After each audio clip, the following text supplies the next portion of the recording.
Ayan, Kasampagaan, Lawak, Pangasinan Project, part 10. So, update. So, yung last na punta tayo rito. So, nakapagtapot na tayo. Kaya lang, pinaritats ko ulit. So, may mga bukol pa kasi tayong nakikita. So, pinaulit ko po yung yung mga masilya, yung mga medyo bumukol. Inayos po natin, tapos niliha. Tapos, primer tayo ulit. Yan, nagliliha po si para makita niya po yung mga iniilawan po niya. Para makita yung mga bumubukol.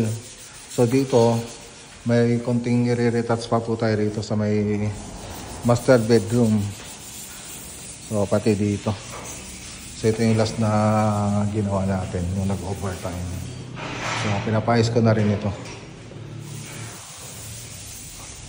So dito, ayan, ganun din. Pina-retouch ko rin yung ibang dito. Ibang wall.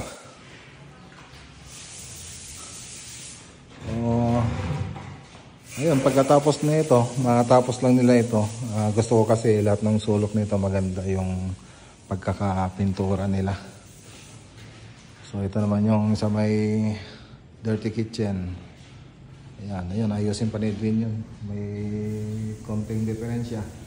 Yung ilaw, aluminum profile. Tapos itong mga niya, hindi pa hindi pa magkakapareho yung ilaw niya. So, tricolor kasi yan. Alright.